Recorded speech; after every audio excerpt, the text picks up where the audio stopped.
El día que mi propio hijo arrojó mis maletas a la banqueta entendí que los años de silencio que me esperaban no serían una condena, sino la mejor inversión de mi vida. Me quedé de pie, con el vestido que solía usar para misa los domingos, viendo cómo cerraba la puerta en mi cara como si yo fuera una carga inútil. No imaginaba que aquella mujer a la que trataban como basura terminaría levantándose con más fuerza que nunca. Hoy puedo decir que no fue el final, fue el principio. Lo que parecía un abandono cruel se transformó en el motor que me llevó a donde estoy. Pero antes de contarte cómo pasé de no tener techo a ser dueña de una de las casas más caras de Lomas de Angelópolis, en Puebla, déjame presentarme. Mi nombre es María Teresa Ramírez, aunque toda la vida me han dicho Tere. Tengo 72 años, nací y crecí en Puebla, y he aprendido que lo más doloroso de la vida puede convertirse en tu mejor maestro si sabes resistir. Muchos creen que el éxito llega de golpe, que un día simplemente aparece. Pero no. Se construye a base de lágrimas, de noches sin dormir y de caídas que parecen imposibles de superar.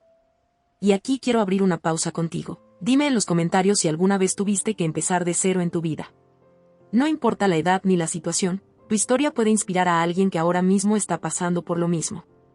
A veces compartir lo vivido es el mayor regalo que podemos darle a los demás.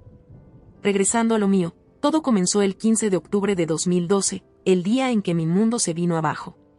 Mi esposo había muerto hacía apenas unos meses y yo, buscando consuelo, me mudé a casa de mi hijo Ricardo y de su esposa Mariana. Creí que ahí encontraría apoyo, que podría ayudar con mis nietos mientras decidía los siguientes pasos de mi vida.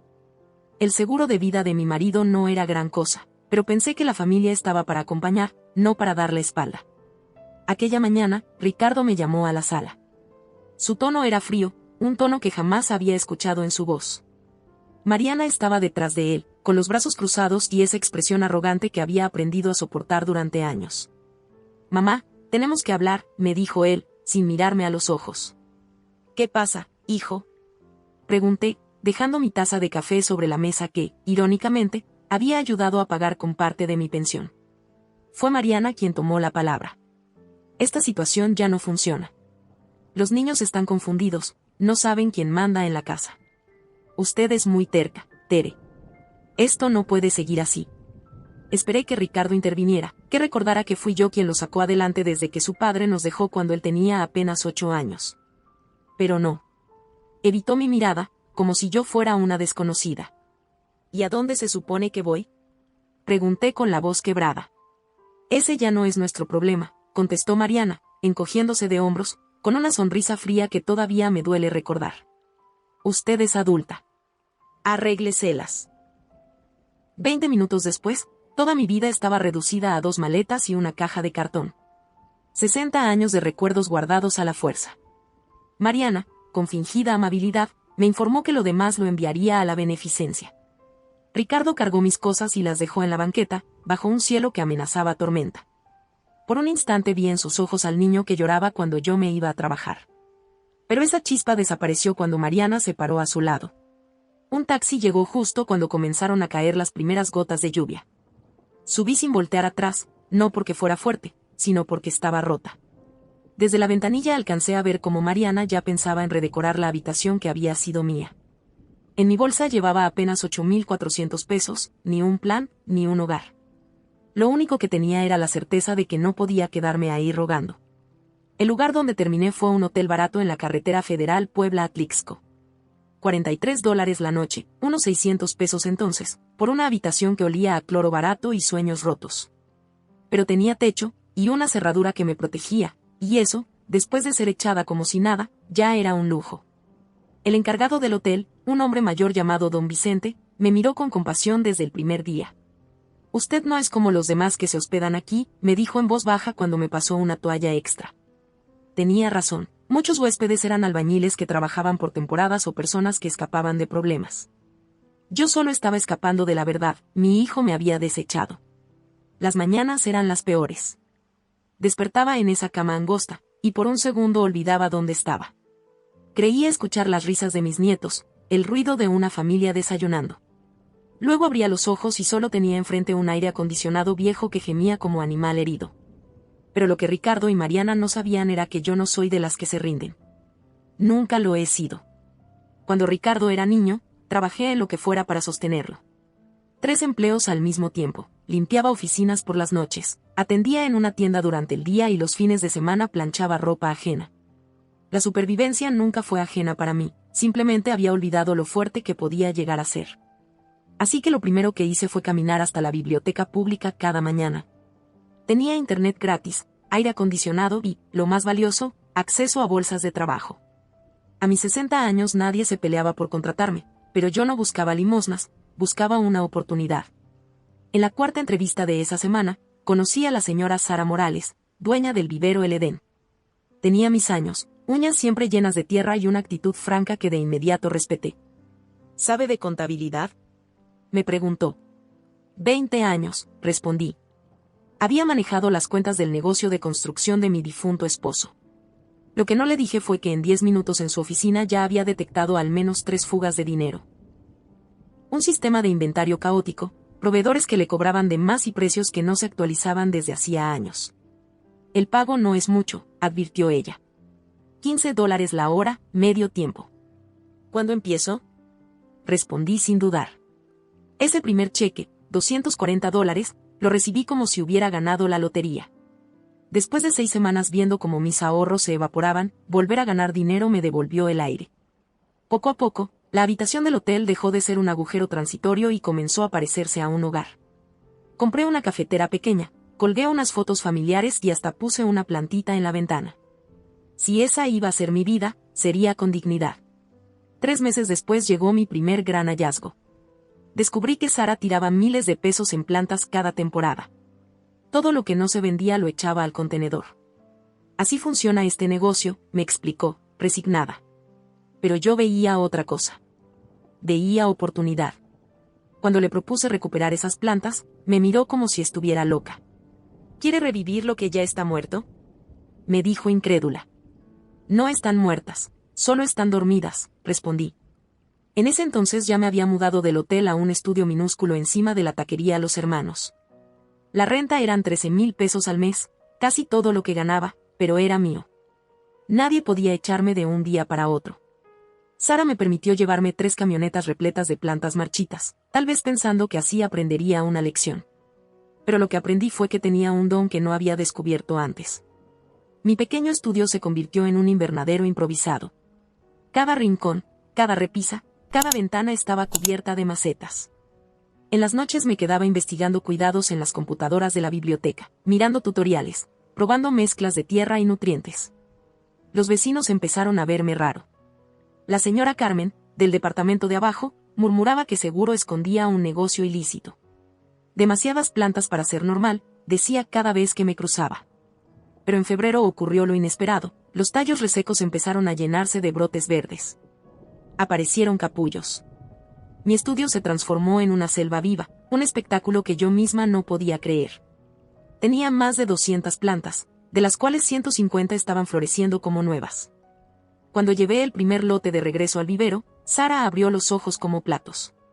«Parecen mejores que cuando las compré nuevas», exclamó.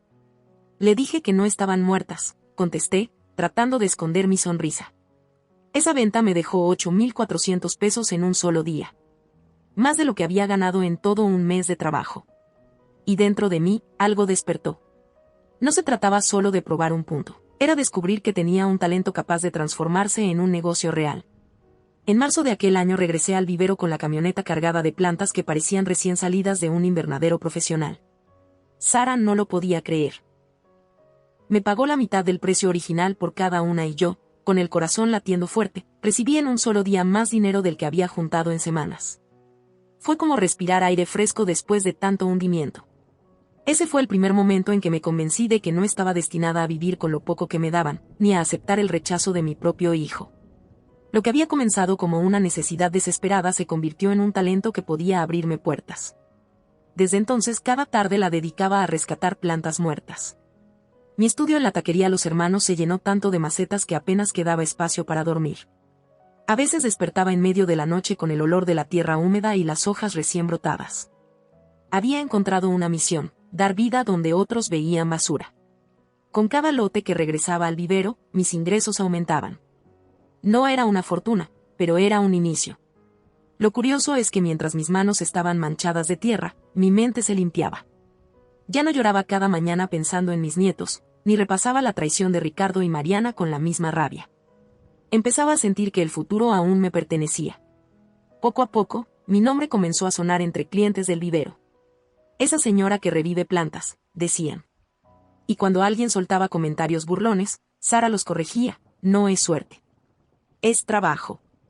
Ella misma empezó a confiarme más responsabilidades. El verdadero cambio llegó en el verano, cuando un empresario de la zona, don Armando, visitó el vivero y preguntó quién había logrado revivir un lote entero de orquídeas que parecían perdidas. Sara me señaló. Yo, con las manos llenas de tierra, lo saludé. Ese hombre me ofreció mi primer pedido independiente: acondicionar las áreas verdes de un hotel boutique en el centro de Puebla con plantas recuperadas. Acepté sin pensarlo. Trabajé día y noche, transformando tallos secos en flores radiantes. Cuando terminé, los dueños no podían creer el resultado. Las reseñas del hotel en internet empezaron a mencionar sus jardines, y pronto más negocios querían lo mismo. Ese proyecto fue el punto de quiebre. Con el pago, logré rentar un local pequeño para independizarme. Abrí Renacer Verde, un taller dedicado a rescatar y vender plantas que otros desechaban. El nombre salió de lo que yo misma estaba viviendo, una vida que renacía tras haber sido desechada por mi familia. El local era modesto, con paredes blancas y mesas de madera que encontré de segunda mano, pero estaba lleno de vida. Colocaba carteles con frases sencillas como: nada está perdido mientras haya cuidado, o lo que otros tiran aún puede florecer. La gente entraba con curiosidad, y salía con plantas que llevaban consigo un pedazo de esperanza. La noticia corrió rápido.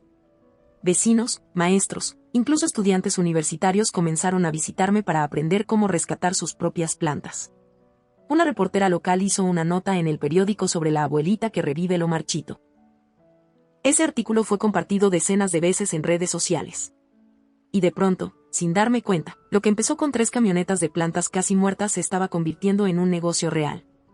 Los ingresos me permitieron mudarme a un departamento más amplio. Tenía una sala llena de luz, un balcón con macetas colgantes y espacio suficiente para dormir tranquila sin tropezar con macetas en cada paso. Por primera vez en años, me sentí dueña de algo propio. Sin embargo, no todo era fácil. La soledad me acompañaba como sombra. En ocasiones, mientras regaba mis plantas al caer la tarde, pensaba en mis nietos, Lucía, con su cabello siempre despeinado, y Mateo, que amaba mostrarme sus dibujos. Me preguntaba si se acordaban de mí o si la versión de Mariana los había convencido de que yo era una carga. Esa herida seguía abierta, aunque tratara de no tocarla. En esos momentos recordaba una frase de mi madre: cuando la vida te cierre una puerta, aunque sea a empujones, tú abre una ventana con tus manos. Eso hacía yo, literalmente: abrir ventanas, dar aire a lo que parecía muerto, rescatar cada hoja. Al cumplirse un año de haber sido echada, mi taller se volvió rentable. Empecé a contratar a 2 jóvenes de la colonia, Valeria y Pedro, que habían abandonado la preparatoria por falta de recursos. Los entrené, les enseñé a cuidar cada planta, y pronto se volvieron expertos. Con ellos a mi lado, Renacer Verde dejó de ser un proyecto personal para convertirse en un refugio de segundas oportunidades. Los meses siguientes fueron un torbellino. Empresas comenzaron a llamarme para decorar oficinas, restaurantes querían ambientes verdes, familias me pedían transformar patios descuidados en jardines vivos. Mis manos, que antes habían sido ignoradas y despreciadas, ahora tenían un valor que nadie podía negar. En el fondo, sabía que estaba construyendo algo más que un negocio. Estaba levantando un testimonio de dignidad. Cada cliente satisfecho, cada planta floreciendo, era una respuesta silenciosa para Ricardo y Mariana. Ellos me habían dicho que me las arreglara sola. Y eso estaba haciendo.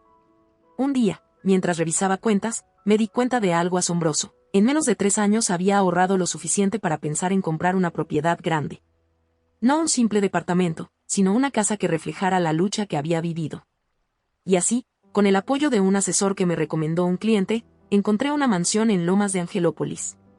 El precio era inimaginable para aquella mujer que había dormido en un hotel barato. Pero para la mujer que había creado un negocio sólido, que generaba empleo y prestigio, era posible. La compré. El día que firmé las escrituras, caminé por los pasillos de aquella casa inmensa, con pisos de mármol y ventanales que daban a un jardín que parecía un parque. No era solo un hogar, era una declaración. Me habían querido ver derrotada, y ahora era yo quien caminaba con la frente en alto. A los pocos días de mudarme, mientras desempacaba cajas en la sala principal, escuché el timbre. Al abrir la puerta, me encontré con Ricardo, Mariana y mis nietos. Venían cargando maletas, con sonrisas nerviosas. Mamá, dijo Ricardo, como si nada hubiera pasado, pensamos que ahora que tienes tanto espacio, podríamos venirnos a vivir aquí contigo. Así estaríamos juntos de nuevo. El corazón me dio un vuelco. Ahí estaban, los mismos que me habían abandonado 12 años atrás, ahora buscando refugio en mi casa nueva. Los vi entrar a mi jardín como si jamás hubieran cerrado la puerta en mi cara. Ricardo sonreía nervioso, Mariana llevaba la barbilla levantada como siempre, y Lucía y Mateo se miraban confundidos, sin entender del todo la escena. Traían maletas, como si la decisión ya estuviera tomada. Mamá, esta casa es demasiado grande para ti sola, dijo Ricardo, tratando de sonar cariñoso. Pensamos que lo mejor sería que todos volviéramos a vivir juntos. Me quedé en silencio. No porque no supiera qué decir, sino porque preferí saborear ese instante.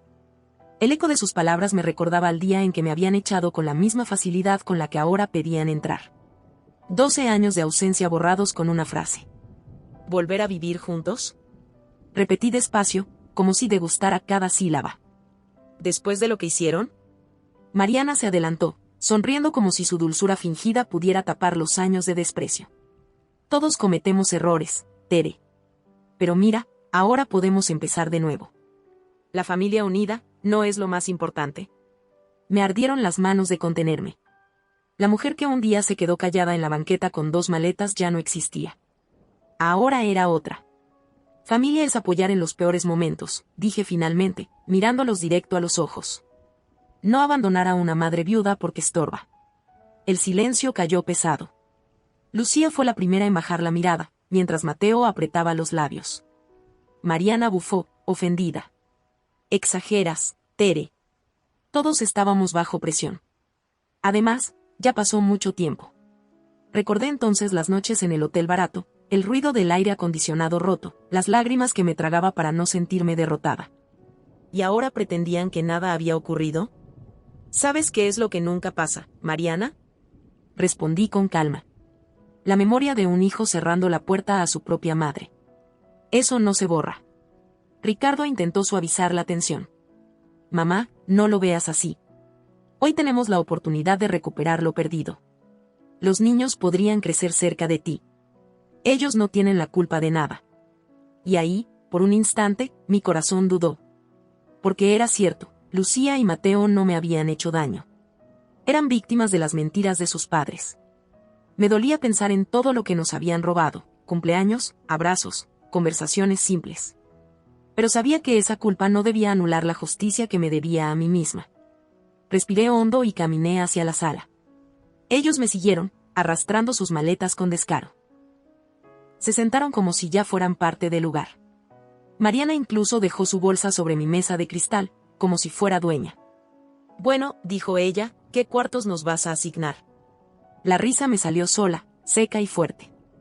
Ellos me miraron sorprendidos, como si no entendieran el chiste.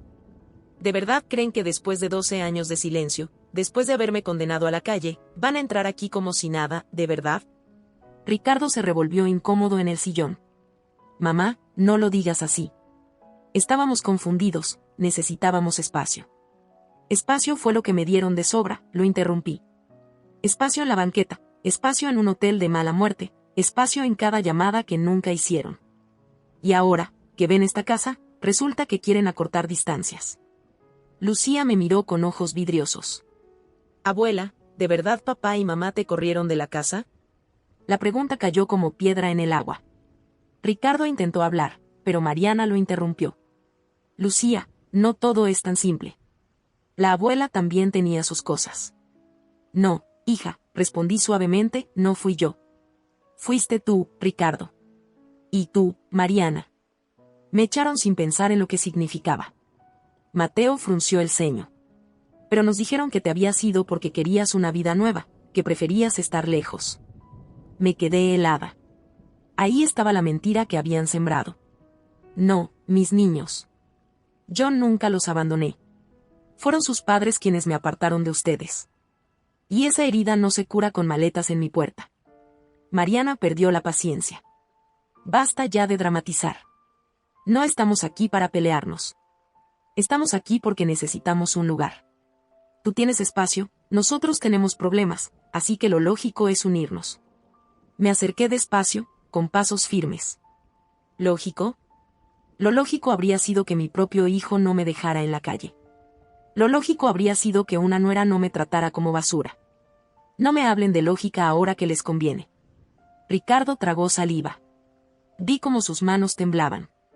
Mamá, por favor. Lo interrumpí con un gesto. No más. Si vinieron aquí pensando que esta mansión les iba a abrir sus puertas, se equivocaron. El silencio era absoluto. Solo se escuchaba el tic-tac del reloj en la pared. Mis nietos me miraban, confundidos, entre el cariño y la sorpresa. Me senté en mi sillón favorito y respiré hondo. Voy a ser clara. Ustedes, señalé a Ricardo y Mariana, no van a vivir aquí. No van a disfrutar de lo que yo construí con el dolor que ustedes mismos me provocaron. No les debo nada. Y si de verdad quieren recuperar algo, tendrán que ganárselo. Mariana explotó. ¿Cómo te atreves? Somos tu familia, ¿acaso piensas quedarte sola en esta casa enorme? La miré fijo. Prefiero la soledad digna a la compañía hipócrita. Y si lo dudas, pregúntale a cada planta que rescaté cuando nadie me tendió la mano. Prefiero crecer sola que marchitarme con ustedes cerca. Lucía rompió en llanto. Mateo se quedó paralizado. Ricardo cerró los ojos, derrotado. Mariana, en cambio, se levantó indignada. Esto es absurdo. Ricardo, vámonos. No vamos a soportar estas humillaciones. Pero Ricardo no se movió. Lo vi atrapado entre dos mundos, el de la esposa que siempre imponía sus decisiones y el de la madre que había despreciado. En su rostro había vergüenza, miedo y algo que parecía arrepentimiento. Me puse de pie y caminé hacia la puerta principal. Aquí termina su visita. Esta es mi casa. Y no se entra sin invitación. Abrí la puerta y me quedé ahí, esperando. Mariana salió hecha una furia, con pasos rápidos, jalando de las maletas. Ricardo tardó más. Se detuvo un segundo frente a mí, con los ojos enrojecidos. Quiso decir algo, pero no pudo. Bajó la cabeza y se fue. Lucía y Mateo, sin embargo, se quedaron inmóviles en la sala. Nosotros, queremos hablar contigo, abuela, dijo Lucía, apenas audible. Queremos escuchar tu versión. Ese fue el momento en que entendí que la historia aún no estaba terminada. Lucía se acercó despacio, con lágrimas resbalando por sus mejillas. Abuela, ¿puedes contarnos todo? Queremos entender qué pasó de verdad. Mateo asintió. Su voz temblaba. Nos dijeron tantas cosas, pero ahora ya no sabemos qué creer. Los miré y sentí un nudo en la garganta. Eran apenas unos niños cuando me echaron. 12 años habían pasado sin que pudiera verlos crecer, sin estar en sus cumpleaños ni en sus momentos importantes. Habían sido víctimas de las mentiras de sus propios padres. Siéntense, les dije, señalando el sillón grande. Esta historia no es bonita, pero merecen conocerla. Respiré hondo y empecé desde el principio. Les hablé de cómo, después de la muerte de su abuelo, me mudé con Ricardo y Mariana pensando que me apoyarían en el duelo. Les conté que, en lugar de eso, Mariana me vio como una intrusa y convenció a su padre de que yo era un estorbo. Ese día me sacaron a la banqueta con 2 maletas, recordé, con la voz firme. Ricardo no me defendió. Y Mariana fue la que me dijo que ya no era su problema. Así, de un momento a otro, me quedé sin hogar. Lucía se cubrió la boca con la mano, incrédula. Mateo apretó los puños. Nos dijeron que tú te fuiste porque querías empezar otra vida en otro lugar, murmuró él. Que no querías vernos. Me dolió escucharlo. Nunca los abandoné. Fueron ellos quienes me cerraron la puerta. Y peor aún, les mintieron para que ustedes creyeran que yo no los quería. Lucía empezó a sollozar. Nos robó años contigo, abuela. Años que no van a volver. Me levanté y tomé sus manos. Pero ahora estamos aquí. No podemos recuperar el tiempo perdido, pero sí podemos empezar de nuevo. En ese momento, escuché un golpe seco detrás de nosotros. Era Ricardo, que había vuelto a entrar sin que me diera cuenta. Mariana estaba afuera, discutiendo por teléfono, pero él se había quedado. Su rostro era un mapa de culpa. Mamá, basta, dijo en voz baja. No tienes que contarles todo. Lo miré con una calma que le dolió más que cualquier grito. Sí, Ricardo. Tengo que hacerlo. Ellos merecen saber la verdad. Lucía se giró hacia su padre. ¿Es cierto lo que dice la abuela, que ustedes la echaron? Ricardo titubeó. Fue complicado. Estábamos presionados. Mariana insistía. Papá. Lo interrumpió Mateo, con la voz quebrada. Nos mentiste. Nos hiciste creer que ella no quería vernos. Ricardo bajó la mirada. Lo sé. Y me arrepiento todos los días. Pero ya era tarde, y no supe cómo arreglarlo. Yo lo observaba en silencio. Por dentro sentía una mezcla de tristeza y justicia. El hijo que un día me negó estaba siendo desenmascarado frente a sus propios hijos. Lucía, con los ojos enrojecidos, me tomó la mano. Abuela, ¿cómo hiciste para sobrevivir todo este tiempo? Les hablé de aquel hotel barato en la carretera, de don Vicente, el encargado que me ofrecía una toalla extra para que me sintiera menos sola. Les conté cómo cada mañana iba a la biblioteca en busca de trabajo, cómo conocí a Sara y empecé en el vivero El Edén, cómo descubrí que tenía un don para rescatar plantas que otros daban por muertas. Ellos escuchaban atentos, como si cada palabra les abriera una ventana a la verdad. Les describí cómo mi pequeño estudio sobre la taquería se transformó en un invernadero, cómo nació Renacer Verde y cómo, con esfuerzo, terminé levantando un negocio que cambió mi vida. Todo lo construí desde cero, concluí, mientras ustedes crecían creyendo que yo no los quería. Pero la verdad es que cada planta que revivía la imaginaba como ustedes. Lucía, Mateo, yo nunca dejé de amarlos. Los dos se abalanzaron a abrazarme. Sentí sus cuerpos temblar contra el mío, y por primera vez en más de una década, me sentí abuela de nuevo. El momento se rompió cuando Mariana entró furiosa. Ya basta de cuentos. Estás envenenando a los niños contra nosotros. La miré directo a los ojos. No necesito envenenar nada. La verdad se cuenta sola. Ricardo intentó calmarla, pero Mariana lo empujó. ¿Vas a permitir esto, que ella te humille frente a tus propios hijos? No es humillación, dijo él, sorprendiéndome. Es lo que debía admitir hace años. Mariana lo miró como si acabara de traicionarla. ¿De qué hablas? Ricardo tragó saliva. Unos meses después de que la echamos, fui a verla en secreto. Estaba arrepentido. Le escribí una carta, le pedí perdón. Le rogué que regresara. Pero nunca tuve el valor de decírtelo porque tú amenazaste con dejarme si lo hacía. Mariana palideció. Lucía lo miró con lágrimas en los ojos. Papá, ¿todo este tiempo nos mentiste? Él asintió, derrotado. Sí. Y lo siento. La sala quedó en silencio. Mariana, con el rostro desencajado, recogió su bolso. Esto es absurdo.